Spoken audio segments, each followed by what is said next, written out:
සුබ දවසක් ඔයාලා හැමෝටම.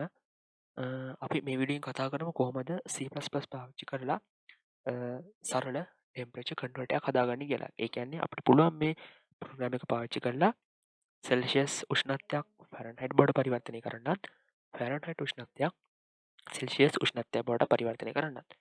ඉතින් අපේ කලින් වීඩියෝ එකේදී අපි කතා කරා කොහොමද C++ පාවිච්චි කරලා සරල කැල්කියුලේටරයක් හදාගන්නේ කියලා.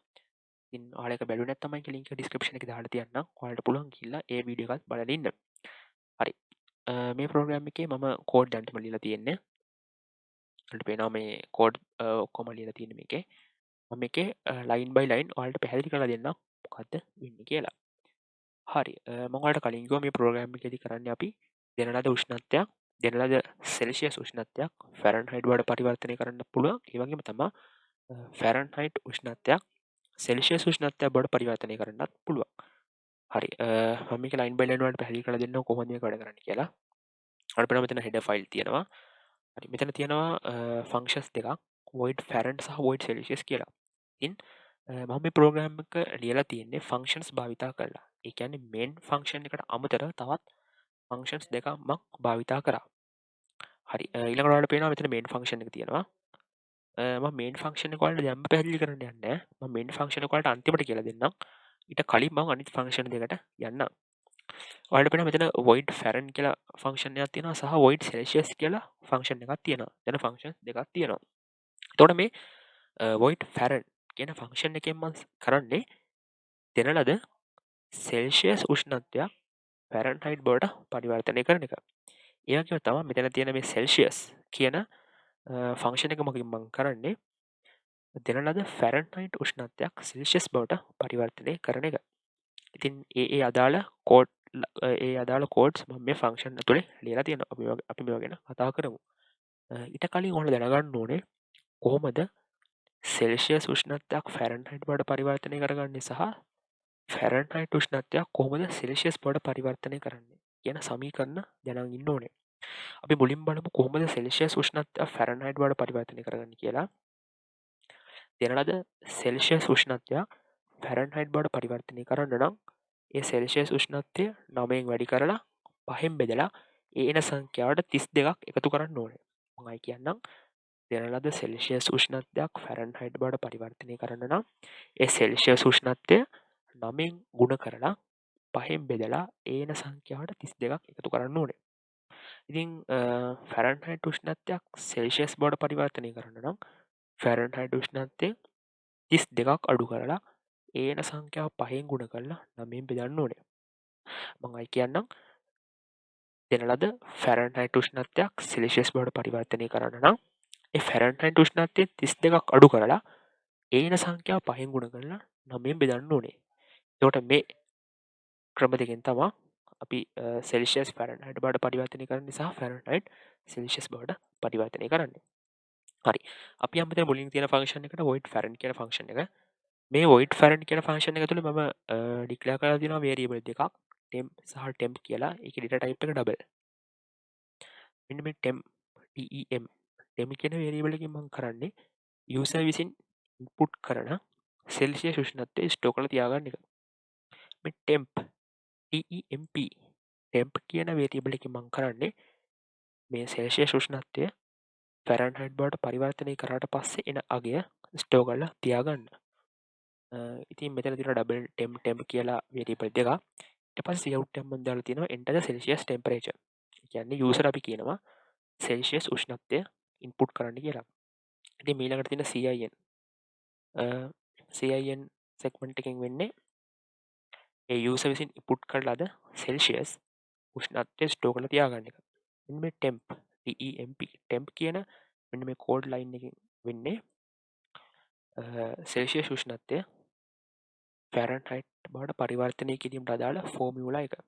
ඉතින් ඒකෙදි වෙන්නේ මෙන්න මේ මම මේ highlight කරලා පෙන්නන ෆෝමියුලා එක තමයි එතනදී ක්‍රියාත්මක වෙන්නේ. හරි. ඊළඟට මෙතන තියෙනවා cout ඇතුළේ තියෙනවා temp එක. මේ cout එකෙන් මම කරන්නේ මෙන්න මේ පරිවර්තනය කරන ලද ෆැරන්හයිට් උෂ්ණත්වය userට output එකක් විදිහට පෙන්වන එක. ඉතින් මෙතන මම ඒකක විදිහට ෆැරන්හයිට් භාවිතා කරලා තියෙනවා. හරි. ඊළඟට බලන්න ඊළඟ ෆන්ක්ෂන් එක ඒක ඇවිල්ලා void celsius කියලා ෆන්ක්ෂන් එකක්. මම කලින්ම කිව්වා ඒකෙදි සිද්ධ කරන්නේ යූසර් විසින් ඉන්පුට් කරන ලද ෆැරන්හයිට් ටෙම්පරේචර් එක සෙල්සියස් බවට පරිවර්තනය කරන එක. හරි. මේකෙත් මම පාවිච්චි කරා ඩබල් ටෙම්ප් කියන වේරියබල් දෙක. එතකොට මෙතන සියවුට් එකක් දීලා තියෙනවා enter the Fahrenheit temperature කියලා. හරි. මෙතනදී ඔයාලට ප්‍රශ්නයක් එන්න පුළුවන් මේ ෆන්ක්ෂන්ස් දෙක ඇතුලේ මෙන්න මේ එකම නම තියෙන වේරියබල් පාවිච්චි කරාට කමක් නැද්ද? එහෙම කරන්න පුළුවන්ද කියලා. එරර් එකක් එන්නේ නැද්ද කියලා. ඇත්තටම මෙහෙම එරර් එකක් එන්නේ නැහැ. මොකද මම මෙන්න මේ temp සහ temp කියන වේරියබල් දෙක ඩික්ලෙයාර් කරේ මෙන්න මේ ෆන්ක්ෂන් එකට අදාළව විතරයි. එතකොට මේ එකම නම මේ වේරියබල් එකේ තිබ්බට ඒ කියන්නේ මේ මෙතන void Fahrenheit සහ void Celsius කියලා ෆංක්ෂන්ස් දෙකක් තියෙනවා. නමුත් ඒ ෆංක්ෂන්ස් දෙකේදී ඇතුළේදී මම පාවිච්චි කරලා තියෙන එකම වේරියබල් නේම්ස් ඒත් ඒක ප්‍රශ්නයක් වෙන්නේ නැහැ. මොකද මෙතනදී මේ tem කියන වේරියබල් එක ක්‍රියාත්මක වෙන්නේ මෙන්න මේ Fahrenheit කියන ෆංක්ෂන් එකට අදාළව විතරයි. ඒ වගේ තමයි මෙන්න මේ Celsius කියන ෆංක්ෂන් එක ඇතුළේ මම පාවිච්චි කරලා තියෙන temp සහ temp කියන ඩබල් data type වේරියබල් ක්‍රියාත්මක වෙන්නේ මෙන්න මේ බ්ලොක් එකට අදාළව විතරයි. ඒ හින්දා මේක ප්‍රශ්නයක් වෙන්නේ නැහැ. ඔයාලට කැමති නම් මෙතන වෙන නම් දෙන්න පුළුවන්. එහෙම කිසිම ප්‍රශ්නයක් නැහැ. හරි. මෙතන තියෙන මේ Celsius කියන ෆන්ක්ෂන් එක ඇතුළේ සිද්ධ වෙන්නේ කලින්ම කිව්වා මම දැන් දෙපාරක්ම කිව්වා. ඒකෙදි සිද්ධ වෙන්නේ දෙන ලද ෆැරන්හයිට් උෂ්ණත්වයක් සෙල්සියස් බවට පරිවර්තනය කරන එක. ඉතින් එතන තියෙනවා ඩබල් TM කියලා වේරියබල් දෙකක්. මෙතනදී මේ TEM කියන වේරියබල් එකකින් මම කරන්නේ යූසර් විසින් ඉන්පුට් කරන ලද ෆැරන්හයිට් ටෙම්පරේචර් එක ස්ටෝර් කරලා තියාගන්න එක. මෙතන මේ temp කියන වේරියබල් එකෙන් මම කරන්නේ මෙන්න මේ තියෙන ෆෝමියුලා එකෙන් ෆැරන්හයිට් උෂ්ණත්වය සෙල්සියස් බවට පරිවර්තනය කරාම ලැබෙන අගේ ස්ටෝර් කරලා තියාගන්න එක.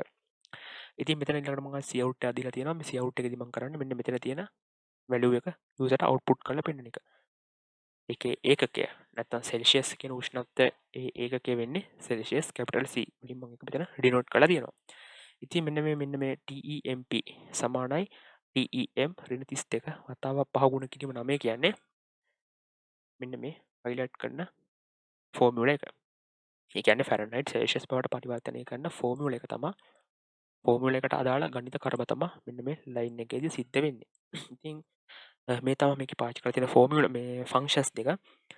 ෆන්ක්ෂන් දෙක තමයි ෆැරන් කියන ෆන්ක්ෂන් එක සහ සෙල්සියස් කියන ෆන්ක්ෂන් එක.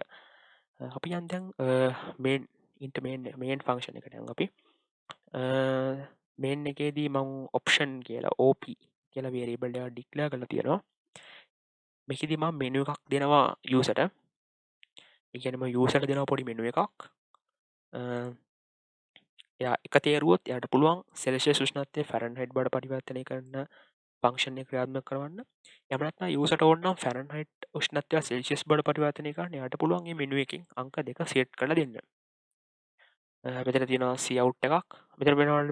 මෙතන ඔයාලට පේනවා cout එකක් දීලා තියෙනවා normal ලයින් එකක් එන් කරලා. ඒකෙදි මම කරේ මට ඕනේ පොඩි ස්පේස් එකක් ගන්න. මම ලයින් ස්පේස් එකක් ගන්න ඕනේ තමයි මේ කෝඩ් එක මෙතෙන්ට දුන්නේ. ඊළඟට enter the number කියලා තියෙනවා. enter the number කියන්නේ යූසර් අපි කියනවා මෙන්න මේ එකද දෙකද කියන ඔප්ෂන් එක enter කරන්න කියලා. ඊළඟට මම මෙතන දීලා තියෙනවා if else මම මෙතන nested if else පාවිච්චි කරා. ඒ තමයි යූසර් ඔප්ෂන් එක විදිහට එක අපිට තෝරලා දුන්නොත් එහෙම. ඒ කියන්නේ convert celsius to fahrenheit කියලා තේරලා දුන්නොත් එහෙම එතනදී ෆැරන් කියන ෆන්ක්ෂන් එකට මම කෝල් කරලා තියෙනවා. ඒ වගේ තමයි else if එකක් මගෙන් මම ලබා දෙනවා යූසර් ඔප්ෂන් එක විදිහට මේ අංක දෙක තෝරලා දුන්නොත් එහෙම. ඒ කියන්නේ යූසර්ට ඕන නම් ෆැරන්හයිට් උෂ්ණත්වය සෙල්සියස් බවට පරිවර්තනය කරන්න නම් එයා කරන්න ඕනේ ප්‍රෝග්‍රෑම් එකෙන් අංක දෙක සිලෙක්ට් කරලා දෙන එක. එහෙම වුණොත් එහෙම සෙල්සියස් කියන ෆන්ක්ෂන් එකට කෝල් කරලා තියෙනවා. අපි හිතමු මෙන්න මේ යූසර් එකක් නැතුව දෙකක් නැතුව වෙනත් මොකක් හරි අංකයක් හෝ වෙනත් කැරක්ටර් එකක් ඉන්පුට් කරොත් එහෙම අපිට යූසර්ට පෙන්නන්න ඕනේ invalid option එකක් කියලා. ඉතින් මේක තමයි සරලව මෙන්න මේ ප්‍රෝග්‍රෑම් එකේදී සිද්ධ වෙන්නේ. මට මෙතන මතක වුණා රිටර්න් 0 කරන්න. හරි. මෙතන රිටර්න් 0 කියන්නේ මේක මේන් මෙතඩ් එකේ int එකෙන් දීලා තියෙන හැබැයි වැලියුව රිටර්න් කරන්නේ නැහැ. ඒ හින්දා මෙතන රිටර්න් 0 කියලා දාන්න ඕනේ. හරි. ඔයාලට ප්‍රශ්නයක් එනවා ඇයි මෙන්න මේ ප්‍රශ්නයක් එන්න ඕනේ. ඇත්තටම ඇයි මෙන්න මේ පහලින් ඩික්ලෙයාර් කරපු ෆන්ක්ෂන්ස් දෙක මෙතනින් කෝල් කරලා තියෙන්නේ ඇයි කියලා. අපි මේ ෆංක්ෂන්ස් දෙක මෙතනින් කෝල් කරන්නේ නැතුව මේන් මෙතඩ් එක මේන් ෆංක්ෂන් එක උඩින් දාලා අනිත් ෆංක්ෂන්ස් යටින් දැම්මොත් මේක රන් වෙන්න නෑ. අපි බලමු එහෙම කරලා. මම මේ දෙක දැනට අයින් කරනවා පොඩ්ඩක් මෙතනින් කමෙන්ට් එකක් විදිහට. දැන් මේ ප්‍රෝග්‍රෑම් එක රන් කරාට රන් වෙන්නේ නෑ. එරර් එකක් පෙන්නනවා. එරර් එක තමා මෙතනදි කියනවා Farron was not declare in the scope. ඒ කියන්නේ මෙන්න මේ Farron කියලා ෆන්ක්ෂන් එකක් ස්කෝප් එකේ ඩික්ලෙයාර් කරලා නැහැ. මේ ප්‍රශ්නේ එන්නේ මෙන්න මේ මේන් ෆන්ක්ෂන් එක අනිත් ෆන්ක්ෂන්ස් වලට වඩා උඩින් ලියලා තිබ්බොත්. ඒ කියන්නේ මම කිව්වා මම මේකේ ෆන්ක්ෂන්ස් දෙකක් පාවිච්චි කරා කියලා void Farron සහ void celsius. ඉතින් මේ void Farron සහ void celsius කියන ෆන්ක්ෂන්ස් දෙකට උඩින් තමයි මම මේන් ෆන්ක්ෂන් එක ලියලා තියෙන්නේ. ඒ හින්දා තමයි මේ ප්‍රශ්නේ එන්නේ. ඉතින් තමයි මේ ප්‍රශ්නේ එන්නේ. හැබැයි මම බැරි වෙලාවත් මෙන්න මේ void Farron හා void celsius වලට යටින් මෙන්න මේ මේන් ෆන්ක්ෂන් එකේ කෝඩ් සෙග්මන්ට් එක ලියලා තිබ්බනම් මේ ගැටලුව එන්නේ නැහැ. මේක C++ වල තියෙන C++ වල තියෙන ප්‍රශ්නයක්. මේක Java වලදී මේ ප්‍රශ්නේ ඇති වෙන්නේ නැහැ. ඒ කියන්නේ මෙතඩ් එකේදී අපි මේන් මෙතඩ් එක උඩින් ලියලා අනිත් මෙතඩ් පහලින් ලියලා මෙන්න මේ වගේ ඊට උඩින් මේ මෙතඩ් මෙහෙම කෝල් කරන්න ඕනේ නැහැ. නමුත් මේ ගැටලුව වෙනවා C++ වලදී. C++ වලදී අපි මේන් මෙතඩ් එක මේන් ෆන්ක්ෂන් එක අනිත් ෆන්ක්ෂන්ස් වලට උඩින්ම ලියලා තියෙනවා නම් අපි අනිවාර්යෙන් ඒ පහලින් ලියලා තියෙන ෆන්ක්ෂන්ස් උඩින් කෝල් කරන්න ඕනේ. එහෙම කෝල් කරන්නේ නැත්නම් ඒක රන් වෙන්නේ නැහැ. හරි අපි දැන් බලමු මේක රන් කරලා. හරි. ප්‍රෝග්‍රෑම් එක රන් වෙනවා. මේකේ දිනවා මෙනු එකක් select your function අංක 1 convert celsius to fahrenheit අංක 2 convert fahrenheit to celsius. දැන් යූසර්ට ඕන නම් සෙල්සියස් වැලියු එකක් ෆැරන්හයිට් බවට පරිවර්තනය කරන්න ඔහු අංක 1 තෝරලා දෙන්න ඕනේ. එන්ටර් කරන්න ඕනේ. enter the celsius temperature. අපි දෙමු සෙල්සියස් 5 කියලා. දුන්නොත් උත්තරේ අපිට ෆැරන්හයිට් 41යි කියලා. ඒ කියන්නේ යූසර්ට ඕනේ සෙල්සියස් වැලියු එක ෆැරන්හයිට් බවට පරිවර්තනය කරන්න. ඔහු ඒක අංක 1 මගින් තෝරලා යවන ප්‍රෝග්‍රෑම් එකට. ඊට පස්සේ කියනවා enter the celsius temperature. Celsius වලින් ටෙම්පරේචර් එන්ටර් කරන්න කියනවා. එන්ටර් කරාම ෆැරන්හයිට් වලට අපිට කන්වර්ට් කරලා දෙනවා. හරි. අපිට ඕන නම් අපි බලමු අපිට ඕනේ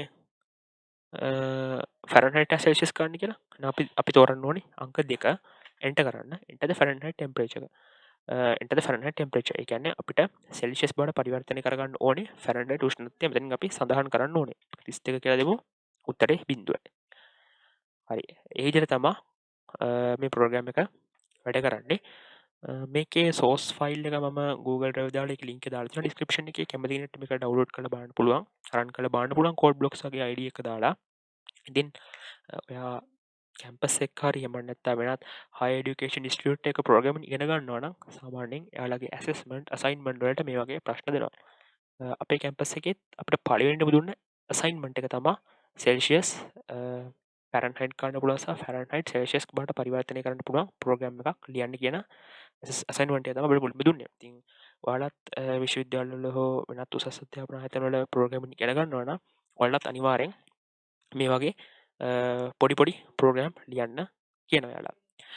ඉතින් ඔයාලට පුළුවන් ඕන නම් මෙතනදී මේ ෆැරන් සහ සෙල්සියස් කියන ෆන්ක්ෂන්ස් දෙක නැතුව මෙන්න මේ මේන් ෆන්ක්ෂන් එක ඇතුලේ ඔක්කොම කෝඩ් ලියන්න. එහෙම ලියන්න පුළුවන් කිසි ප්‍රශ්නයක් නැහැ.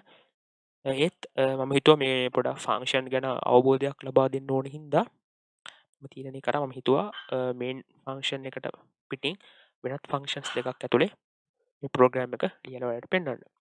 ඉතින් මේ ප්‍රෝග්‍රෑම් එක ලියද්දී ඔයාලට මොකක් හරි ප්‍රශ්නයක් ආවොත් මොනවා හරි දැනගන්න තියක් තියෙනවා නම් අනිවාර්යෙන් ඒක කමෙන්ට් සෙක්ෂන් එකේ කමෙන්ට් එකක් විදියට දාන්න. ඒ වගේම තමයි ඔයාලා මේ ප්‍රෝග්‍රෑම් එකට විතරක් සීමා වෙන්න එපා. ඔයාලටත් පුළුවන් ඔයාලගේ ක්‍රමය භාවිතා කරලා මේ වගේ සරල කන්වර්ට් එකක් හදාගන්න. ඉතින් මම ඔයාලට ආරාධනා කරනවා ඔයාලගේ ක්‍රමත් අත්දැක බලන්න. මොකද එකම ප්‍රෝග්‍රෑම් එක ලියන්න ක්‍රම කීපයක් තියෙනවා ප්‍රෝග්‍රෑමින් ලැන්ග්වේජ් ඇතුලේ. හරි. ඉතින් මේ වගේ තවත් වීඩියෝ එකකින් අපි ඊළඟට හමු වෙමු. අපි ඊළඟ වීඩියෝ එකේදීත් මේ වගේ වැදගත් ප්‍රෝග්‍රෑම් එකක් ගැන කතා කරමු. ඉතින් ඔයාලා අපිව සබස්ක්‍රයිබ් කරලා නැත්නම් අපේ වීඩියෝ එක සබස්ක්‍රයිබ් කරන්න. මේ වීඩියෝ එක හොඳයි නම් මේක ලයික් කරන්න සහ ඔයාලගේ අදහස් පාලින් තියෙන කමෙන්ට් සෙක්ෂන් එකේ කමෙන්ට් කරන්න. ඒ වගේම තමයි ඔයාලගේ යාළුවෝ ඉන්නවා නම් ප්‍රෝග්‍රෑමින් ඉගෙන ගන්න ආස දැනටමත් ඉගෙන ගන්න. එයාලට බලන්නත් මේ වීඩියෝ එක ෂෙයා කරන්න අමතක කරන්න එපා. හරි එහෙනම් අපි තවත් මේ වගේ C++ ප්‍රෝග්‍රෑම් එකක් එක්ක ආයෙත් හමු වෙමු. ඔයාලා හැමෝටම සුබ දවසක්.